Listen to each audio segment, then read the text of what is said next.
On the morning of March 1st, 2019, a woman by the name of Carol would drive around in search of her best friend who did not show up for work. Her name was Andreen Mcdonald, the highly successful wife of a man named Andre Mcdonald, who together with him owned a business worth over $1 billion. She and Carol would go to the gym every morning, but on this day she was nowhere to be found, nor was she answering her phone. So Carol decided to pay her home a visit, but what she found in there would change her life forever. Upon arrival, there was nobody present, but when she went inside, she saw that there was blood on the walls. And not only that, but even though Andreen was missing, her keys were still inside, along with her purse and both cars that she regularly drove still being in the driveway. After standing there with all of the worst thoughts running through her mind, Carol remembered something that Andreen had told her. If I ever go missing, it will be because Andre killed me. But little did she know that there was a whole other story that nobody knew about. Because Andre, her husband, was not the only man in Andreen's life. And 5 months after she was reported missing, a farmer was walking on his property when he made the shocking discovery of human remains that had been set on fire. He called the police and they identified her as Andreen Mcdonald. But the person who did it was one of the most complicated mysteries they had ever seen, and that would take years to solve until now. Andre Mcdonald and Andreen Anderson met in 2009 in Port Antonio, Jamaica, and by the time they got together, he had already made the decision to move overseas to America and enter the United States Air Force. By the time he was able to move her out of Jamaica, the two were able to get married overseas and then start something that would change their lives. A business called Starlight Homes, a home healthcare and assisted living operation in San Antonio. Andre funded it using a large sum of the money he had made from living in America all this time, while Andreen was the one who ran the day-to-day operations. And together, they built it from the ground into something serious. And serious it became because by 2016, business was booming, and not only that, but Andre got promoted to the rank of major in the Air Force. Everything looked like it was coming together perfectly for this couple. In fact, in a couple years, the value of the business would eventually reach $1 billion. But all the success in the world cannot save a ship from sinking, because while this couple looked perfect on the surface, there was a looming monster in the background that had been lurking for quite a while, and nobody could have seen it coming. In 2018, as part of his Air Force training, Andre was sent away to Alabama for 6 months. And during those 6 months away, something changed back home. One random day, his lovely wife Andreen would reach out and tell him that when his training was done, he should not come back home. Of course, this was extremely out of the blue, and so he came back anyway. And when he walked through that door, he found something that would make his jaw drop. His wife had gotten 2 new tattoos. The first was an infinity symbol with the letter A in the middle, and the second was a date on her wrist. But crazily enough, the letter A tattoo did not stand for Andre, nor did it even stand for Andreen. And Andre knew exactly what, or shall I say who, that tattoo was for. And to make matters worse, the date was not a random time. It was the birthday of a very specific person. And immediately, Andre was furious because he knew that he was not the only man from Port Antonio that Andreen used to deal with. The symbol stood for Andreen's ex-boyfriend, Abin, a man Andre described as a local gang leader and drug dealer, who also, surprise surprise, had a matching tattoo same as Andreen placed on his chest. The anger was immediate, and after arguments upon arguments, Andre would file for divorce. And despite the fact that they now had a $1 billion business to split 50-50, it appeared as if this would be the end of the story. But that could not be further from the truth, because everybody was about to learn just how insane this would get. About a full year had passed, and it was just a normal day until the morning of March 1st, where Andreen's friend Carol would go to their gym waiting for her to show up as she normally did, but she didn't. They worked out almost every morning together, and on top of that, nobody seemed to know where she was. And so Carol would decide to pay Andreen's house a visit. But it was when she pulled into the driveway that she was given the shock of a lifetime. Around the back of the property, she found ashes on the walkway. A small fire had been lit there, and sitting in the middle of the ashes was what looked like a metal zipper of a burnt piece of clothing. This very strange discovery, plus the fact that she was gone, prompted her to go inside immediately through the back door. And it was when she looked in the bathroom that she found a smear of blood. She photographed it with her phone and called her detective friend, reaching out to the sheriff's office. And of course, crazily enough, Andreen's phone, keys, purse, and her cars were all in the house. And so when investigators started looking into the disappearance, the first person they focused on was Andre. And honestly, the way he behaved in the days after she went missing made it very difficult to look anywhere else. Because you see, while everybody else was at the house looking around the scene and searching for clues, Andre would pull up to the house, and when they asked him questions, he would say, "Hey, Andreen is at Baptist Emergency Hospital being treated." But there was just one problem. One phone call to the hospital by the police would confirm that that was not true. And when the police confronted him with that, he admitted that he and Andreen had argued the night before and he did not know where she was. Of course, that made him sound guilty as hell, and he was instantly detained on the spot. In true movie fashion, he asked for a lawyer and said nothing else, not helping how guilty he looked. Of course though, they couldn't hold him forever without evidence, and so they had to release him eventually. But his next movements would make this case even more mind-boggling, because security cameras at Lowe's hardware store caught him filling a cart with a shovel, axe, work gloves, and 2 5-gallon gas containers. From there, he drove to a Shell gas station, pulled up to pump number 20, which is the one just outside of the security camera by the way, and filled both containers with 9.7 gallons of gas. An undercover policeman was even watching Andre's house when he left, where they followed him for some reason going to a gun store. In the shop, he picked out a Smith & Wesson pistol,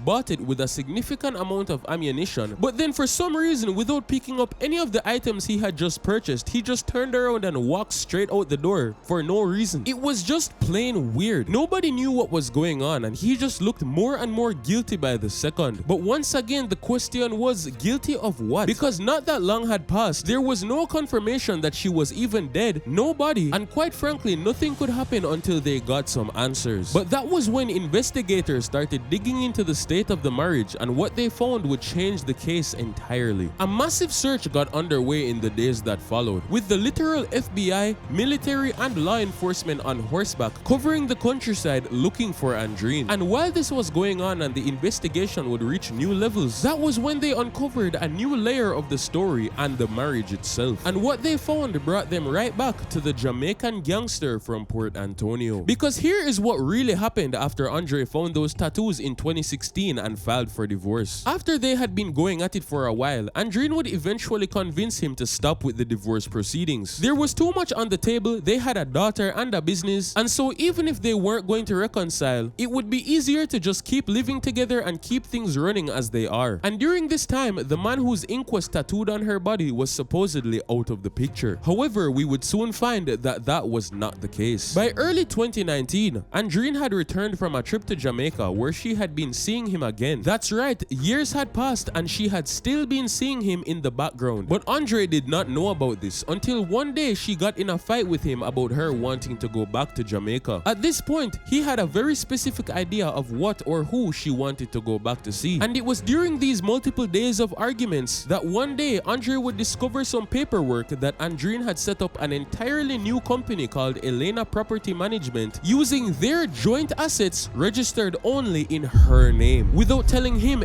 anything about it. He said, and I quote, "I knew nothing about it, and immediately I just knew she was stealing from me." Andre now believed that the Jamaican gangster was not just somebody Andreen had feelings for, but instead that the two of them had a plan to move the assets, cut him out of the business, and then make sure that he was not around to contest it. He believed that they were planning to have him killed when he went to Jamaica, and so of course they would argue about this furiously. Andre would eventually leave the house to cool down and park at a gas station. Even though they kept arguing over text, he would eventually turn on some music to change his mood and told himself that she would be asleep by the time he got back, and then Andre would return home. By the next morning, March 1st, Andreen Mcdonald was gone. Nobody knew if she had run off to Jamaica, ran away because she didn't want to deal with Andre anymore, or if somebody did something to her. And the search would go on for 5 months. If somebody did do something to her, was it really Andre or the mysterious criminal who had been lurking in the shadows of their entire relationship? But it was duly noted by some people that during this entire time, Andre did not join a single of the search efforts to find his own wife. And then on the evening of July 11th, a farmer would discover burnt human remains on his property, less than 10 miles from the house where Andreen lived. The remains were mixed in with cow bones,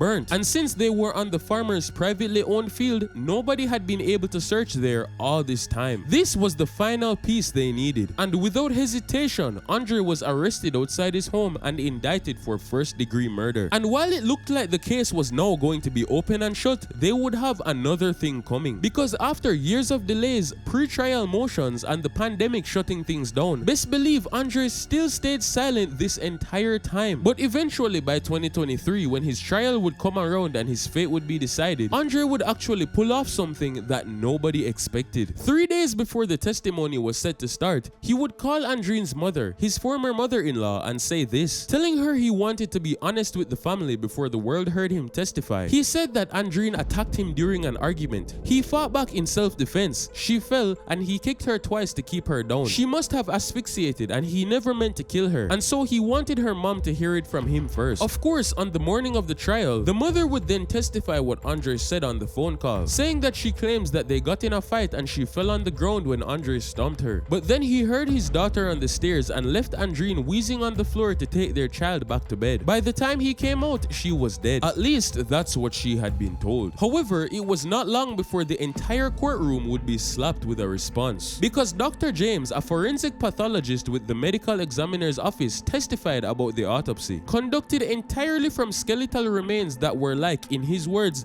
putting together a jigsaw puzzle. What he found were fractures on the spine, charring on the finger bones, a fractured jaw, and general injuries consistent with being struck with a claw hammer. The same kind of hammer Andre bought, and definitely not consistent with a stomp alone. Cause of death? Homicidal violence and blunt force trauma. And it was after this that the prosecution would pull out the receipts and Andre's phone history was read aloud in court. Google, and I quote, "Can somebody fall and break their neck? How long do fingerprints last? How long does blood last for testing outdoors?" And many, many more. And it was at this point that in front of the entire courtroom, Andre finally reached his limit and decided there was no point of holding anything back. All the floodgates immediately burst open and he told the whole story. He talked about the affair, about the man from Port Antonio, the Jamaican gangster who had been sitting in the background of his marriage since before it even began, and how he genuinely believed that he and Andreen had planned to get him killed, that she wanted to take the business they built from him and share it with her new boyfriend, and that when he found out, he told her the divorce was back on and this time he wasn't going to stop. He then said that she did attack him and he grabbed her, tripped her, and then he claims that he did genuinely only kick her twice while she was on the ground. She ended up wheezing and he didn't expect her to die, but she did, and instead of reporting this, he says that he panicked and drove her body to the road, leaving her near the cow bones and taking her clothes. But the craziest part of all of this is that after he drove home, he would then pull out his phone and begin texting her, pretending that she was still alive, saying things like,